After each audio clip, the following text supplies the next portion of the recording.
Hello student, स्वागत है आपका आईसीटी वर्चुअल क्लासेस में। कविता, आपकी साइंस टीचर। करती हूँ आप सभी अच्छे होंगे और स्वस्थ होंगे। तो क्लास कंटिन्यू करेंगे अपने चैप्टर के नए क्वेश्चन यहाँ पर सॉल्व करने वाले हैं। तो आपको करना क्या है, जो प्रीवियस लेक्चर में आपने क्वेश्चन एक बार आप उन्हें यहाँ पर देख लेंगे। तो एक बार देख लीजिए आपने अभी तक कौन कौन से क्वेश्चन सॉल्व किए हैं। क्वेश्चन था कि किस प्रकार से बाइल जो है वो यहाँ पे डाइजेशन में हेल्प करता है। नेक्स्ट है यहाँ पे state the role of pancreatic juice in the digestion of protein. यहाँ पे पैनक्रियाटिक जूस के आपने क्या दिखे थे, फंक्शन थे। ठीक है, हम बात कर रहे थे डेंटल फॉर्मूला के बारे में। एक बार आप लोग जल्दी से अपनी कॉपी में क्या डेंटल फॉर्मूला आपने यहाँ पे पढ़ा था, एक बार आप लोग उसे रिवाइज कर लेंगे।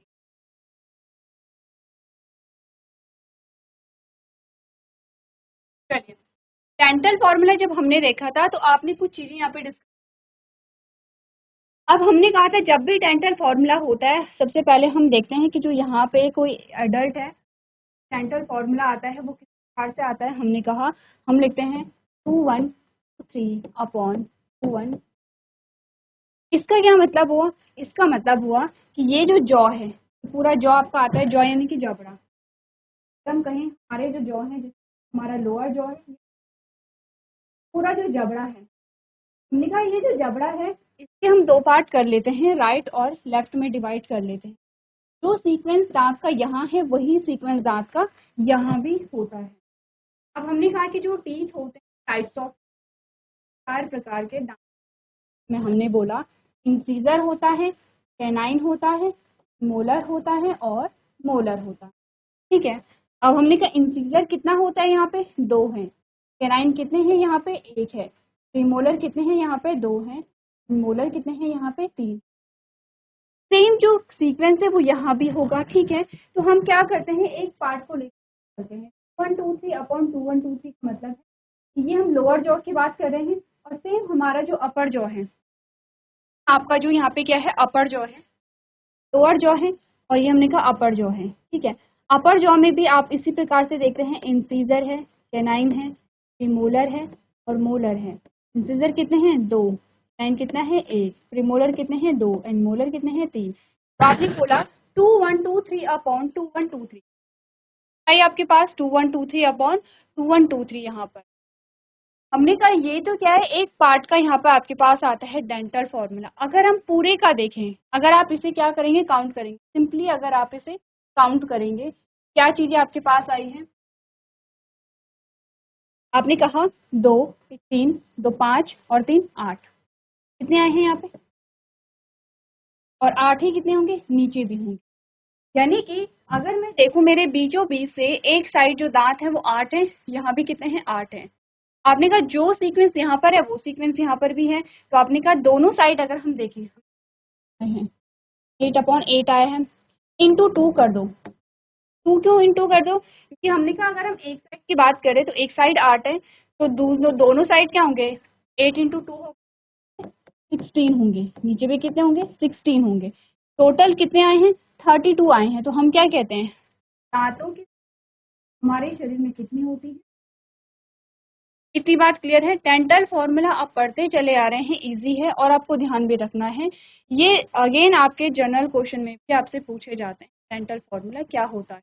ठीक है, अब ये तो हमारे, हमने कहा कि एक अडल्ट है उसमें एक डेंटल फॉर्मूला। अगर मिल्क टी ठीक है, तो हमने कहा क्या होता है, 2102 अपॉन 2102।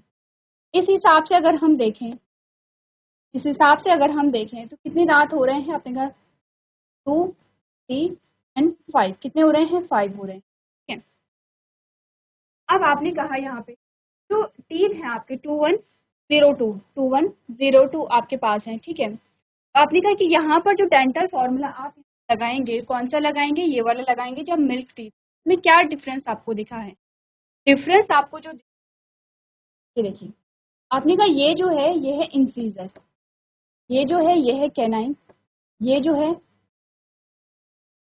पर देखते हैं। आपने कहा एक तो है 2,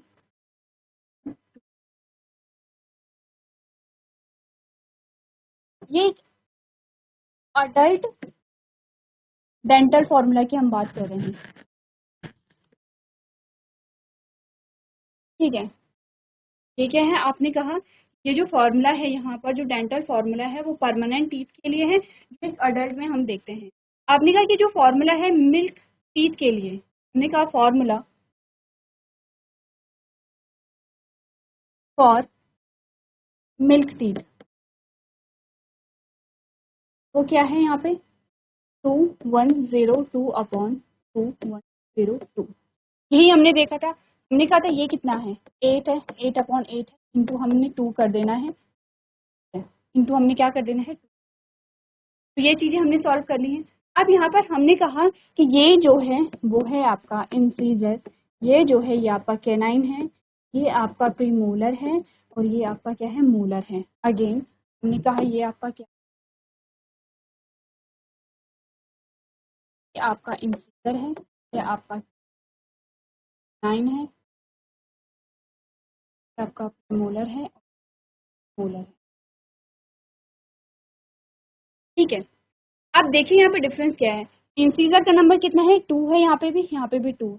ठीक है, अगर इसे हम क्या करें, formula for permanent teeth, formula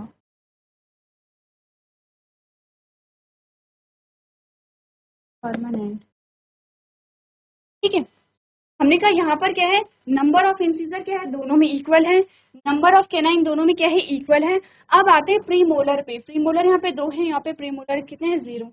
it means कि जो मिल्क टीथ होता है, यानी कि दूध के जो दांत होते हैं, देखते हैं बच्चों में जो दांत आते हैं वो क्या होते हैं, हम उन्हें दूध के दांत कहते हैं, और 6 से 7 वर्ष की उम्र में दूध के दांत टूटने लगते हैं, उनकी जगह परमानेंट टीथ आने लगते हैं।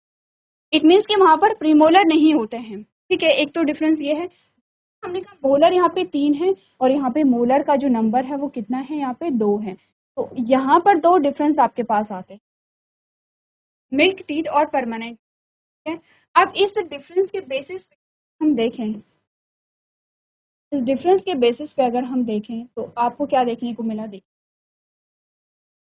हमने कहा था 8 into 2, 8 into 16 upon 16, it means 32 total number of teeth यहाँ पर है, इसमें यहाँ पर परमानेंट। यहाँ पर हमने क्या बात की है, हमने कहा यहाँ पे है 5 अपॉन 5 इंटू 10 अपॉन, मीन्स की टोटल नंबर ऑफ टीथ 20 है। तो हमने कहा जो मिल्क टीथ है नंबर कितना, जो परमानेंट टीथ आता है। ठीक है, जैसे यही सेम चीज हमने पढ़ी है, यही सेम चीज हमने यहाँ पर पढ़ी है। अब हमने ये देखना है इंसीजर है, कैनाइन है, मोलर है, इनका नंबर। तो यहाँ तक की बात हम कर चुके थे, आगे बढ़ते हैं और नेक्स्ट क्वेश्चन सॉल्व करते हैं। चलिए, अगला जो प्रश्न आपसे पूछा गया है उसमें कहा गया है bile juice contain no digestive enzyme, bile juice में कोई भी डाइजेस्टिव एंजाइम नहीं होते हैं, yet it is important for digestion. आपसे पूछा क्या गया है क्वेश्चन में,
क्वेश्चन को पढ़िए।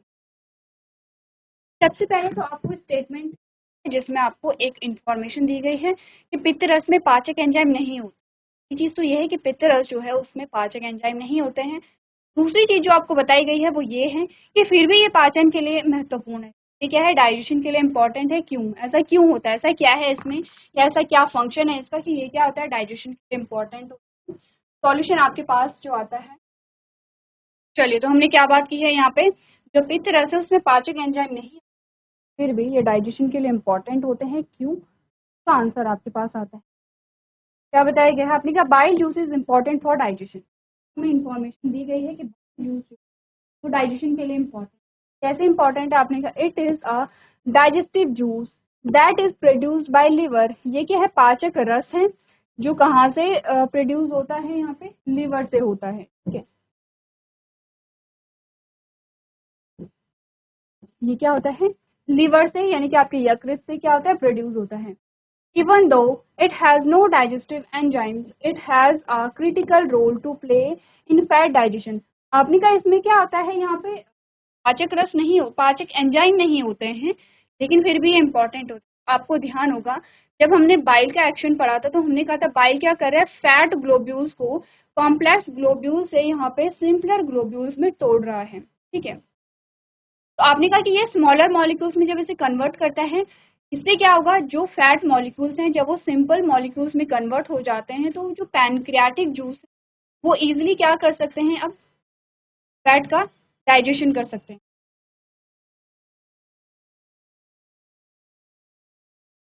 ठीक है, तो वो क्या कर रहे हैं? इजीली फैट का डाइजेशन यहाँ पर कर पा रहे हैं। ठीक है, तो हमने कहा कैसे करते हैं? आपने कहा bilirubin and biliverdin are two bile salt that are present in bile juice. हमने बोला था कि दो सॉल्ट होते हैं जिनका नाम है बिलीरुबिन एंड बिलीवर्डिन। ठीक है, विच disintegrates large globules into smaller globules। ये क्या करेंगे? जो large globules smaller globules convert कर देते हैं such that the pancreatic enzymes can act on them easily। अब क्या होगा? जो पैनक्रियाटिक एंजाइम्स होते हैं उनका काम इजी हो गया है, वो डाइजेशन करेंगे। यहाँ पे उनका काम इजी कैसे हो गया है? अब उनके पास सिंपल मॉलिक्यूल्स आ गए हैं और वो क्या करेंगे? डाइजेशन को इजीली वहाँ पे कर पाएंगे। The phenomenon refer to as emulsification of fat. अब हमने ये जो टर्म है पहली बार नहीं पढ़ा है, इससे पहले जो क्वेश्चंस आपके पास आए हैं हमने बात की है इमल्सिफिकेशन किसे। ठीक है, जब यहाँ पर जो फैट ग्लोब्यूल्स हैं वो लार्ज ग्लोब्यूल्स हैं, फैट के जो लार्ज ग्लोब्यूल्स हैं वो स्मॉलर ग्लोब्यूल्स में द हेल्प ऑफ बाइल, यानी कि बाइल की सहायता से। बाइल के किस पार्ट की सहायता से? अपने का बिलिरुबिन एंड बिलीवर्डिन के सहायता। इस प्रोसेस को कहते हैं emulsification of fat. The bile juice is also known to make the medium alkaline and is involve in activation of lipase. बहुत सारे फंक्शन है, लाइपेज को कन्वर्ट करेगा। लाइपेज क्या करेगा? यहाँ पे लिपिड का डाइजेशन करेगा। ये मीडियम क्या बनाएगा? एल्कलाइन बनाएगा। क्यों बनाएगा? मीडियम, वो जो मीडियम था वो एसिडिक। कैसे एसिडिक था? क्योंकि स्टमक में आपका हाइड्रोक्लोरिक एसिड रिलीज हो रहा। अब हमने यही बात की कि आपका जो पीएच होता है, डाइजेस्टिव ट्रैक्ट का जो पीएच होता है वो हमेशा सेम नहीं रहता है, वो चेंज होता रहता है। आपके मुख का जो पीएच है वो कुछ और है, आपके स्टमक का पीएच है वो कुछ और होगा, आपके स्मॉल इंटेस्टाइन का पीएच कुछ और होता है। क्योंकि आपका जो स्टमक है वहाँ पे हाइड्रोक्लोरिक एसिड रिलीज हो रहा है, HCl, जिसे हम सभी जानते हैं, HCl रिलीज हो रहा है। HCl क्या है? स्ट्रॉन्ग एसिड है, स्ट्रॉन्ग एसिड है जिसे हम कहते हैं प्रबल अम्ल। केमिस्ट्री में पढ़ा है प्रबल अम्ल, दुर्बल अम्ल, प्रबल क्षार, दुर्बल क्षार। हमने कहा ये प्रबल अम्ल है, ये प्रबल अम्ल है। इट मीन्स कि ये क्या बनाएगा? मीडियम को एसिडिक बनाएगा। ठीक है, तो आप समझ रहे हैं आपके स्टमक में जो मीडियम होगा वो एसिडिक होगा, वो रिक्वायरमेंट है। क्योंकि आपने कहा, आपने ये भी देखा होगा हाइड्रोक्लोरिक एसिड के क्या क्या फंक्शन। तो यही होता है कि ये क्या करेगा? मीडियम को एसिडिक बनाएगा, यानी कि अम्लीय माध्यम यहाँ पे क्रिएट करता है। अम्लीय माध्यम से क्या होगा? ये डाइजेशन में हेल्पफुल होता है।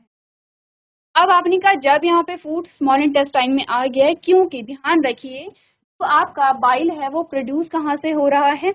वो प्रोड्यूस हो रहा है यहाँ पे लिवर से। ठीक है, प्रोड्यूस कहाँ से होगा? लिवर से होगा। लिवर से प्रोड्यूस हो रहा है, लेकिन इसका जो एक्शन है वो कहाँ पे होगा? आपने कहा स्मॉल इंटेस्टाइन में। ये जो भी प्रोसेस आप पढ़ रहे हैं, मैं आपने इमल्सिफिकेशन ऑफ फैट कहा है, ये प्रोसेस कहाँ आपने कहा? ये होगी यहाँ पे स्मॉल इंटेस्टाइन, छोटी आंत में। ठीक है, छोटी आंत में ये फंक्शन होगा, तो छोटी आंत में जो मीडियम है वो चेंज हो रहा है फिर से। आपने कहा मीडियम एल्कलाइन यहाँ पे हो रहा है। ठीक है, क्लियर है इतना? आगे बढ़े कि क्यों जो पित्त रस है वो पाचन सहायक होता है, और ध्यान में रखिए तो जो दी गई है किसमें डाइजेस्ट। ठीक है, नेक्स्ट क्वेश्चन देखते हैं। आपने कहा what would happen in hydrochloric acid were not secreted in the stomach. चलिए बताइए क्या होगा अगर यहाँ पर स्टमक में हाइड्रोक्लोरिक एसिड रिलीज नहीं होगा। सबसे पहले इस क्वेश्चन का आंसर क्या है एक्चुअली में क्वेश्चन ये कह रहा है कि हाइड्रोक्लोरिक एसिड के फंक्शन क्या है। जो भी हाइड्रोक्लोरिक एसिड के फंक्शन है वो नहीं होंगे अगर हाइड्रोक्लोरिक एसिड नहीं होगा। और सबसे पहला जो फंक्शन हमने पढ़ा है ये क्या करता है, एसिडिक मीडियम क्रिएट करता है, एसिडिक मीडियम क्रिएट करता है। चलिए दूसरा फंक्शन बताइए यहाँ पे ये क्या करेगा, तीसरा फंक्शन बताइए। बहुत सारे फंक्शन हमने हाइड्रोक्लोरिक, आपको 3 फंक्शन यहाँ पे बताने हैं, तो जल्दी से आप लोग एक बार क्या करेंगे, आपको याद है तो आप लिख लेंगे, याद नहीं है तो एक बार आप लोग देख लेंगे।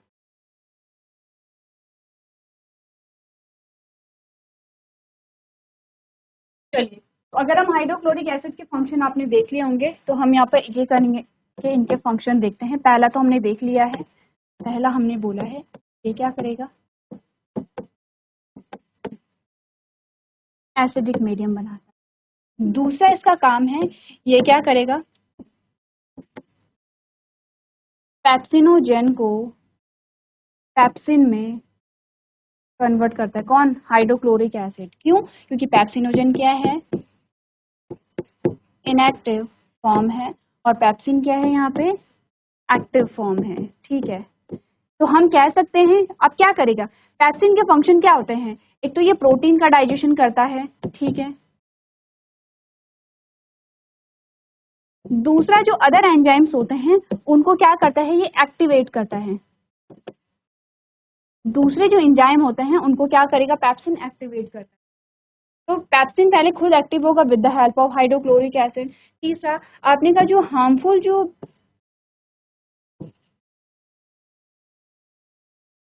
बैक्टीरिया होते हैं उनको क्या करेगा, ये किल करेगा। जो पैथोजेंस होते हैं उनको क्या किल करेगा। चौथा फंक्शन हमने क्या कहा, ये क्या करेगा, जो कुछ न्यूट्रिएंट्स होते हैं उनके एब्जॉर्प्शन में हेल्प करता है, यानी कि अवशोषण में हेल्प करता है। ये कुछ काम है आपने कहा अगर हाइड्रोक्लोरिक एसिड से नहीं हुआ तो क्या होगा, सबसे पहले जो मीडियम है वो एसिडिक मीडियम नहीं रहेगा, एसिडिक मीडियम नहीं रहेगा और पेप्सिनोजन कन्वर्ट नहीं होगा। पेप्सिनोजन पेप्सिन में कन्वर्ट नहीं हुआ तो प्रोटीन का डाइजेशन नहीं होगा। हार्मफुल जो बैक्टीरिया हैं वो किल नहीं होंगे और वो क्या होंगे, हमारी बॉडी में डेवलप होते रहेंगे। न्यूट्रिएंट्स का जो एब्जॉर्प्शन हो रहा है वो नहीं। सिंपल सी चीज यही है कि जो भी फंक्शन हाइड्रोक्लोरिक एसिड यहाँ पर वो परफॉर्म नहीं हो पाएंगे। क्यों, क्योंकि हाइड्रोक्लोरिक एसिड यहाँ पर रिलीज नहीं हो रहा है। ठीक है, तो ये क्वेश्चन कैसे भी आपसे पूछा जाता है, या तो सिंपली आपसे पूछा जाए कि हाइड्रोक्लोरिक एसिड के क्या फंक्शन है, what are the functions of hydrochloric acid. ठीक है, या फिर आपसे पूछा जाए कि what would happen if hydrochloric acid were not secreted in the stomach, यदि जो हाइड्रोक्लोरिक एसिड है वो सीक्रेट नहीं हुआ तो क्या होगा। या आपसे पूछा जाता है कि हाइड्रोक्लोरिक एसिड की क्या इंपॉर्टेंस है डाइजेशन में, वो बताइए। तो क्वेश्चन कैसे भी आपसे पूछा जा सकता है, तीनों क्वेश्चन क्या होगा, सेम होगा। तो क्या हमने पढ़ा है, हमने कहा the walls of stomach secrete hydrochloric acid which is dissolve fragments of food and build an acidic environment. सबसे पहले क्या करेगा, एसिडिक इन्वायरमेंट को बिल्ड करेगा। This medium facilitates the conversion of pepsinogen into pepsin. क्या करेगा, पेप्सिनोजन को pepsin में कन्वर्ट करेगा। Pepsin play a crucial role in protein digestion, होता है डाइजेशन के लिए। Pepsin would be inactivated if hydrochloric acid were not to be secreted in the stomach. आपने कहा पेप्सिन यहाँ पे इनएक्टिवेट ही रहेगा। ठीक है, एक्टिवेट नहीं होगा पेप्सिन में अगर हाइड्रोक्लोरिक एसिड सिक्रेट नहीं हुआ तो, which would have an effect on digestion of protein, जो कि प्रोटीन के डाइजेशन को प्रभावित करेगा। In order for the protein to be digested a pH of 1.8 is essential which is provided by hydrochloric acid। आपने कहा यहाँ पर प्रोटीन के डाइजेशन के लिए जो एसिडिक होना चाहिए और बहुत ज़्यादा एसिडिक स्ट्रॉन्ग एसिडिक मीडियम यहाँ पे जो कि हाइड्रोक्लोरिक एसिड के थ्रू प्रोवाइड किया जाता है। तो यही सभी चीज़ें वहाँ पर, इसके अलावा जो हमने पढ़ा है कि जैसे पैथोजन यहाँ पे डेवलप हो जाएंगे। इसके अलावा हमने और क्या बोला, न्यूट्रिएंट्स का एब्जॉर्प्शन नहीं हो पाएगा। तो सारे पॉइंट्स। चलिए अगला प्रश्न देखते हैं जिसमें कहा गया है how does butter in your food and absorb in body. Question है और सेम क्वेश्चन आप सॉल्व कर सकते हैं, बस लैंग्वेज चेंज की जा रही है। एक बार आप लोग पढ़िए और बताइए। सबसे पहले तो ये देखिए, ये बहुत छोटी क्लासेस है उसका क्वेश्चन आपसे पूछा गया है। सबसे पहले आप जानते हैं कि बटर में कौन सा न्यूट्रिएंट होता है, कौन सा तो होता है, कार्बोहाइड्रेट है, प्रोटीन है, विटामिन है या फैट है, कौन सा यहाँ पर। आपने कहा आप जानते हैं बटर में होता है फैट। आपसे डायरेक्टली इनडायरेक्टली क्वेश्चन ये है, जो बटर है यानी कि बटर में क्या फैट है, फैट का डाइजेशन आपके बॉडी में होता है और किस प्रकार से एब्जॉर्ब। ये क्वेश्चन आप पहले भी कर चुके हैं, ठीक है। इनडायरेक्टली नहीं कहेंगे क्योंकि आपने कहा कि हम जानते हैं कि बटर में क्या है, यहाँ फैट होता है और फैट के डाइजेशन के बारे में आपसे पूछा गया है। फैट के डाइजेशन में कौन कौन सी हेल्प कर रही हैं, जल्दी से आपको नोट डाउन कर। चलिए तो आंसर देख लेते हैं। यहाँ पर आंसर जो आपके पास आया, आपने कहा butter is a fat product that get digested in small intestine. जो यहाँ पे बटर इसमें फैट होता है, फैट का डाइजेशन में होता है, हमने बात की है।